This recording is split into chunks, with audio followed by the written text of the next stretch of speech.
Ladies and gentlemen, we fucking did it, baby. We fucking did it. Let's fucking go. Okay, it says right here, NBA Commissioner Adam Silver has called the practice of teams resting marquee players an extremely significant issue in and for our league.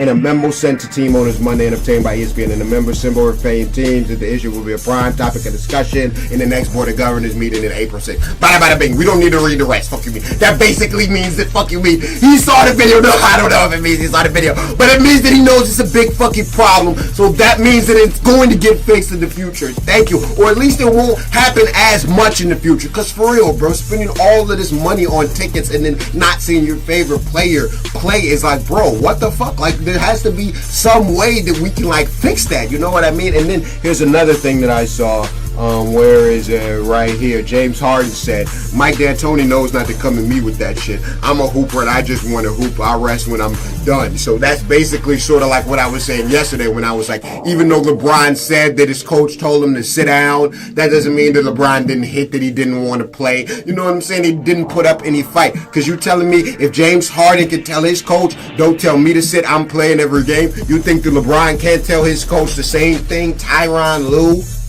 Come on, man. You know what I'm saying? So I'm not buying this shit from LeBron, man. He was on some fucking bitch ass shit and just used Tyronn Lue as a way to cop out, bro. I'm still on ass with this nigga. But anyways, I like to think we made a difference. I don't know if Adam Silver brought that up just because of my video. I'm not going to sit here and say it happened just because of my video. But I like to think that our 500,000 views and our 36,000 likes to the NBA and King James directly help make at least a little bit of a difference. You know what I mean? So thank you guys so much for the support. Man, I'm just trying to do it for everybody. You know what I'm saying? Like, I don't want that shit to happen to me. I don't want that shit to happen to y'all. You know what I'm saying? So shit, if I can say something help, let's give it a try. But anyways, we're going to watch First Take, and they're about to talk about the whole LeBron situation. So let's see what the fuck these niggas have to say. I have a feeling Max is in LA already, getting out there early. We'll be there later in the week. How are we feeling? I'm looking forward to talking to my man Max. I'm kind of jealous considering the great job he did Friday night calling a fight, and then he gets to reward himself by flying out to LA a little bit earlier than the rest of us, and then sticking me with this dude sitting across from me. I don't even know if you've ever been allowed to be at the top of the show. Should I give you the Mondays? Look at that face. Let's go. Already defeat. Case of the Mondays. All right, let's work, people. We'll get into all the March Madness action over the weekend in just a bit, but we tip things off with the Cavs players. Riding the pine. Just like the rest of you. I turned on the Cavs Clippers game, looking forward to a nice entertaining matchup. At him, bro. That shit makes me so mad, bro. Pure disappointment.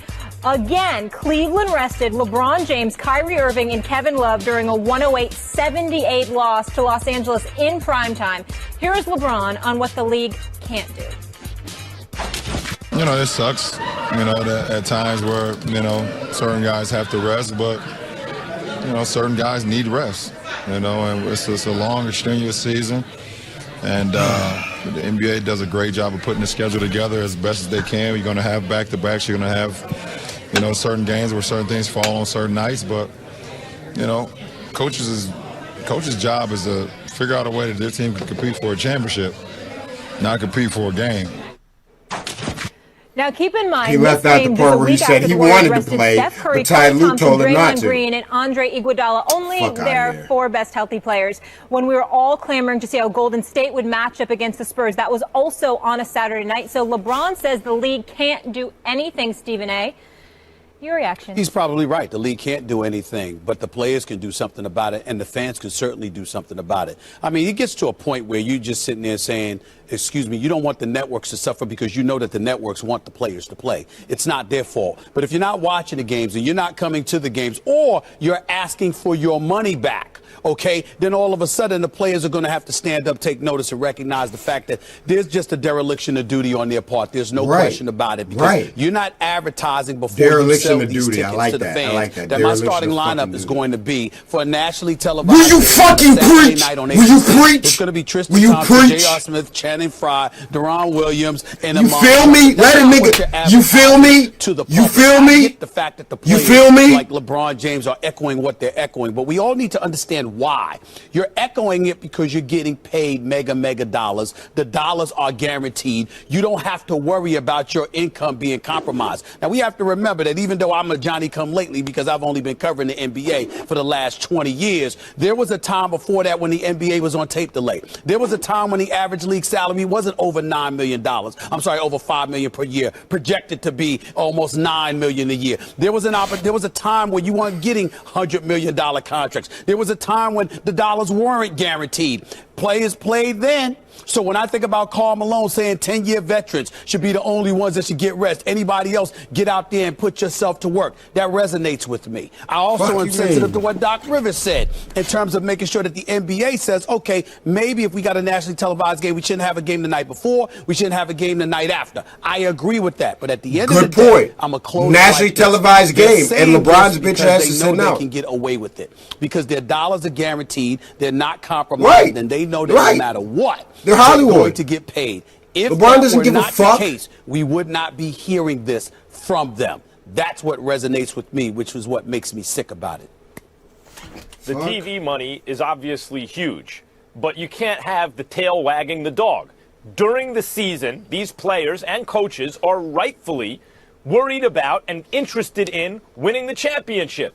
And so they know, as LeBron knows, years from now, no one will remember who sat out some nationally televised game in March. What they will remember is who won the championship. And so that's what they're angling for. I suppose if you want to talk about remedies, it's possible if LeBron doesn't sit out that game, what, they can't compete for a championship? What are you talking about? So if you sit, you get your prorated salary for that day docked, I suppose. That will never pass muster with the players' union. They will never get that in the CBA, but theoretically there's one way that you could address this issue, I suppose.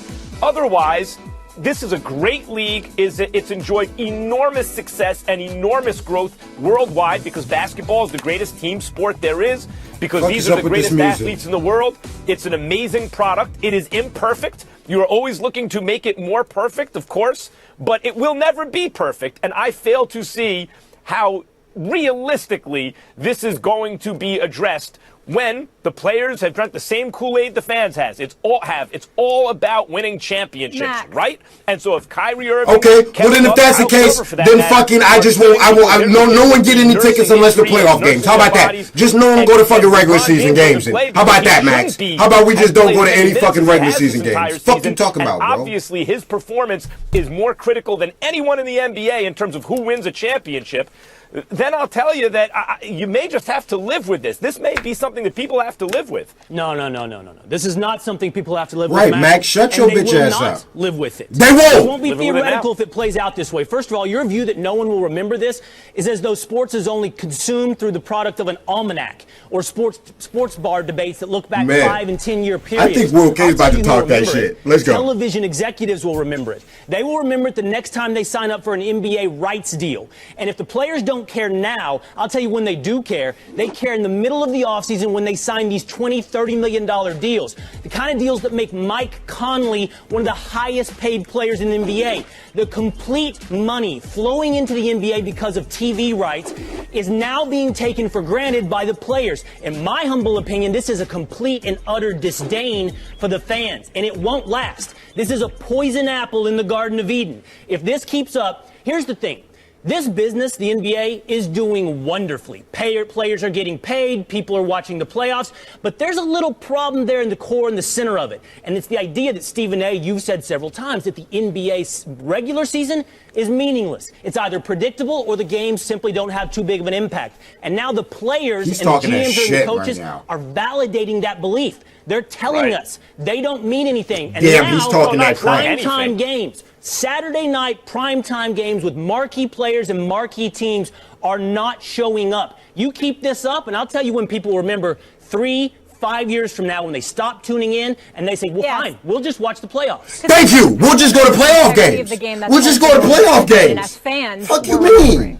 Come on, man. These regular season tickets expensive as fuck. Max, what you have Come to on, say, man. what you have to say about this in consideration. Fuck you mean? Think about what I'm about to say here. We got a Derrick Rose getting $20 million. We got a Mike Conley signing for $153. These are good guys. you know, decent individuals, the whole bit, play hard when they're on the court. But I'm just talking about, we're not talking about marquee names, headliners, box office attractions, and look at the money that they're getting paid.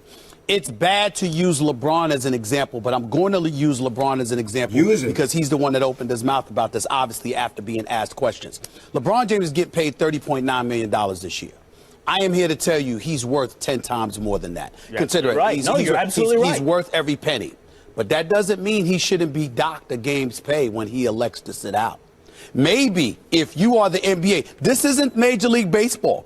No matter how strong I believe the players union is, and I'm fond of Michelle Roberts. I love me some CP3, who's the president of the Players Association, and LeBron James obviously is a contributor to the organization as well, to the players union. We get all of that. But if you want to stand front and center and talk about how you need your rest or whatever the case may be, the paying customer doesn't make your money. You can afford to lose a game's pay. Why don't you dock yourself a game's pay? Why don't you donate it to your favorite charity? Do something like that, Max. That's all I'm saying. Something has to be done. Theoretically, that's one way to address it. I want to say two things. One about something Molly said, and one something Will said.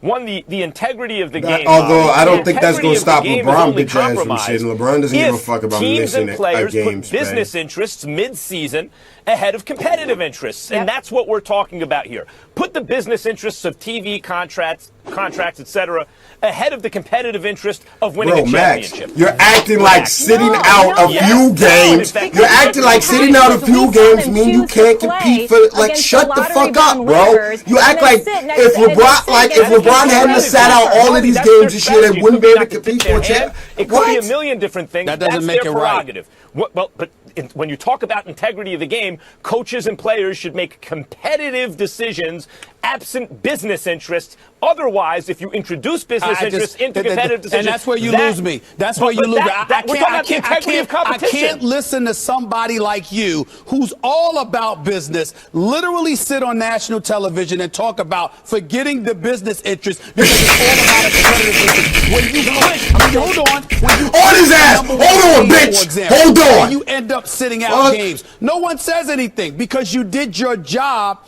in pursuit of accomplishing some level of of eliteness during the regular season. Nobody says anything about guys sitting down once they do their job, but we're talking about guys that have taken off in December. We're talking about guys that have taken off in January. So it's harder for you to understand their strategy. And now March. So it's harder for you to understand their strategy, therefore they shouldn't be able to employ that strategy? Whoa. I disagree with you. I don't have a problem comprehending a damn thing. I get it. If they already have the number one seed locked up, but maybe they have a different strategy. Maybe they think that's not as important as resting guys at the right time, as not tipping their hand. So let me ask you this question, Max, real quick. I mean, try to answer the question quickly so I can hear what Will has to say. Max, you're trying to tell me you gonna sit out a nationally televised game against a playoff-bound Clippers, but you're going to show up in the same arena against the fucking Lakers. There may be various reasons. I just outlined some of them. I don't want to hear may. Yes. You got the answer, right? Give me the answer. What's the issue with not playing against the Clippers, but you could play against the Lakers? The Clippers may be a more taxing game. So you don't want to tax your stars. No. So in other words, competitiveness. We want to circumvent and navigate our way around competitiveness. We may have to play the Clippers in the finals to come and watch the competitiveness. We may have to play the Clippers in the finals. We don't want to tip our hand. It said, I want to get to another. So you need all of the starters out there to beat the fucking Lakers? The salary he's making. The reason what is he talking about? The salary he does is, number one, he's excellent. Mike Conley's excellent. But the reason he does is because there are 30 teams and there are artificial restraints on what labor can earn. And therefore, there are max contracts. But there aren't 30 players worthy of a max contract. When LeBron, we all acknowledge, is worth multiples of a max contract, the idea is, well, if you don't give the best player on your team a max deal, he'll leave for somewhere else, so you're forced to. The reason Conley gets what he does is a market inefficiency created by the owners so they can steal the players' money. That's why Conley gets what he does. Conley gets what he does because there was an infusion of capital this year from sports TV rights. Well, yes, he wouldn't have gotten that last year or the year before. The point is this, Max, you're taking the fan for granted. The product is taking the source of the revenue now for granted. If Mike Conley wouldn't have gotten it last year, but he got it this year because of increased TV rights, and now you're not playing players when prime TV games, you're telling me you don't care what you're selling me. And by the way, everybody's saying they don't have a solution to this. There's no way. Maybe scheduling from the NBA. How about this? If what you're telling me is the games are increasingly meaningless, A, and the players need more rest, B, then decrease the regular season. Don't play 82 games. Play 60 games and have them all be quality games. That works. That works. That works. We're going to see it. That works. We're going to stop paying so much. That works. Who brought that works. Who wanted to see that games lopped off? LeBron James brought this up. That works. LeBron here. That works. The entire product is that works. Well, that works. Let's bring LeBron back into the equation since Max just brought him up. MJ didn't ask for a reduction in the NBA season. Kobe didn't ask for a reduction in the NBA season, not that I recall. Well, LeBron's a fucking Hollywood baby. That's why he sits on the fucking sideline sipping coffee and shit, bro. I'm still mad at it. Fuck that shit, bro. Now, they may all feel Hollywood from a physical perspective, but they also understood the business of the NBA. The fact is, because it was important to the bottom line for everybody to benefit from it, it was sacrifices that everybody was willing to make. In LeBron James' case, that has changed because he's living in a different era where the exorbitant amount of dollars that he's able to garner right now is something that no athlete has been able to position themselves to do, because back in those times, the finances of the NBA were not as such. That's why I think, even though I get where you're coming from, Will and Max, it may not hurt them that much. It may not pinch them. But the bottom line is this. You sit out a game for the purposes of rest, particularly if you're going to announce it to the viewing public. Forfeit your game pay. Forfeit it. Something's got to be done. Let's keep it going here. I feel like that's not. I honestly like fucking Will Cain's better. I say 60 games. 60 games, space them bitches out, no back-to-backs, everybody plays every fucking game. Unless you're fucking very injured, you know what I'm saying, then you sit out and then you lose that game's pay. The game's pay will be higher because there'll only be 60 games, you know what I'm saying, so it'll also require players less to sit out. But basically, Max acting like it doesn't fucking matter is like, bro, like, I don't understand what he's saying. Like, they have to do something. Like, you think people are just going to keep on letting teams get away with the best players sitting out in nationally televised games? Like, no, it's going to become a bigger fucking issue. Anyways, had to watch this. I'm glad we watched this. Leave a like if you enjoyed. Let me know all of your comments, opinions on everything in the comment section below. Tweet me more ideas, Instagram to me, comment them below. Subscribe if you're new. We do this every day on the road to 900K. I think I said everything I needed to say. Like I said, I don't know if my video made that much of a difference, but I like to think in my head that it at least helped the cause. Help the cause. That's all we can do. You know what I'm saying? That's all I can do is try and help the cause. You know what I mean? But anyways, it's been your boy. Nobody gives a fuck, man. That's what it comes down to. Nobody gives a fucking fuck. I wish I could have seen that fucking shit. I'm about to turn this shit off, bro.